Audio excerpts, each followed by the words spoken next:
You've probably heard Mercado Libre called the Amazon of Latin America. And hey, it's an easy comparison, but honestly, it kind of sells them short. Today, we're going to peel back the layers on this company because it is so much more than just a place to buy stuff online. Okay, so when you think about e-commerce giants, your mind probably jumps straight to Amazon, right?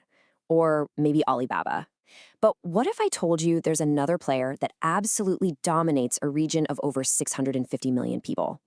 In Latin America, one company has built this incredible all-in-one ecosystem that's just mind-blowing. So what is Mercado Libre really? Well, at its core, it's the top dog in both online shopping and financial tech, or fintech, all across Latin America. The best way to think about it, imagine if Amazon and PayPal had a baby, and that baby was raised specifically to thrive in the Latin American market. That's kind of what you're looking at. All right, to really wrap our heads around this company, we've got to talk about scale, because the numbers here, they're genuinely staggering. Let's just start with this one. $50 billion. That's the total value of all the stuff sold on their platform in a single year. That just gives you a sense of the sheer volume of money and goods flowing through this thing. And who's spending all that cash? 94 million different people.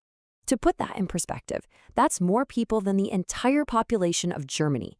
So yeah, we're not talking about some niche little website here.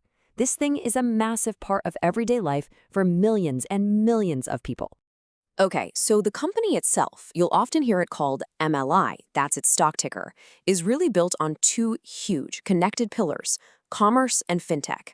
Let's dig into how these two powerhouses work together. So on one side, you've got the classic yellow branding of the Mercado Libre marketplace, and on the other, you've got the cool blue of Mercado Pago, which is their whole financial side. These two, they're the bedrock of the entire operation. Now, here's where it gets really smart. The two sides don't just exist next to each other, they feed each other. The marketplace is pretty straightforward, right? It's where you buy and sell, well, pretty much anything. But Mercado Pago, that's the magic sauce. It started out as just the payment button on the website, but now, whoa, it's blown up into a massive financial platform. We're talking digital payments, credit, even investments. And people use it everywhere, not just on Mercado Libre. And that integration, that's their superpower. It's not just a bunch of services bolted together. It's a truly seamless ecosystem where everything just works, making life way easier for everyone involved, whether you're buying or selling. Let's just walk through it. Say you're a customer. You find something you want on Mercado Libre. You click buy and pay instantly with your Mercado Pago account. Super secure. And then, bam, it shows up at your door, a lot of times the very next day, because their own logistics service, Mercado Envios, handled it. See? It's one smooth, connected journey from start to finish. And when we talk about logistics, I want you to really get the picture here. This isn't just them calling up a shipping company. We're talking a massive, sprawling operation. They have their own giant warehouses, their own fleets of delivery trucks, and get this, their own branded airplanes. They're not just arranging shipping, they are the shipping. They control the whole process to make sure it's fast and reliable. And this whole ecosystem just keeps getting stronger. It's like a flywheel. Mercado Envios deliver stuff fast, which makes buyers happy. Mercado Ads lets sellers find more customers right there on the platform. Need money to grow your business or buy a big-ticket item? Mercado Credito is there with loans. And their loyalty program, Mili Plus, gives you perks that just keep you locked in. Every single piece makes the other pieces better. So that's the machine as it runs today.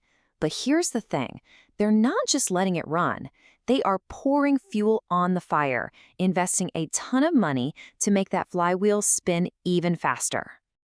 And you can see it working right here. Look at this.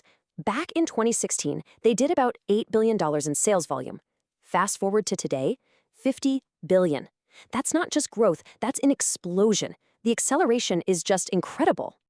So how are they doing it? They're investing a lot. We're talking $1.3 billion in capital expenditures in just 1 year. And that money isn't just disappearing. It's going directly into building more of those giant warehouses, upgrading their tech, and making that delivery network even bigger and faster. They're basically building the roads for their own future growth. And a huge chunk of that investment is going into tech, especially AI. Listen to this from their CFO. He says AI is literally accelerating their revenue. And it's not just some buzzword. It's making their ad platform smarter, it's helping their sales teams pinpoint the best sellers, and it's even powering AI assistants that solve like 87% of customer problems without a human ever getting involved. That's pretty wild. Okay, but it can't all be smooth sailing, right? Of course not. Every business has risks, and to get the full picture, we've got to talk about the challenges they're up against. First off, competition is fierce in both e-commerce and fintech. Technology changes in a blink of an eye, so you have to stay on top of it. And, they operate in Latin America, so political and economic instability can always be a factor. Plus, like pretty much every big app, they have to play by the rules of Apple's and Google's app stores. So yeah, there's a lot for them to juggle. But even with all those risks, you have to look at this. This chart is maybe the most important part of the story. It shows how much shopping happens online. In the US, it's about 24%. In China, it's a whopping 32%. But in Latin America, it's only 13%. Think about what that means. The massive shift from shopping in physical stores to shopping online, it's really just getting started there. The runway for growth is absolutely enormous. So you've got this giant, dominant company in a market that's just beginning its digital journey. It really leaves you with one big question, doesn't it? With all that room left to grow, could it be that Mercado Libre's incredible story is only just beginning?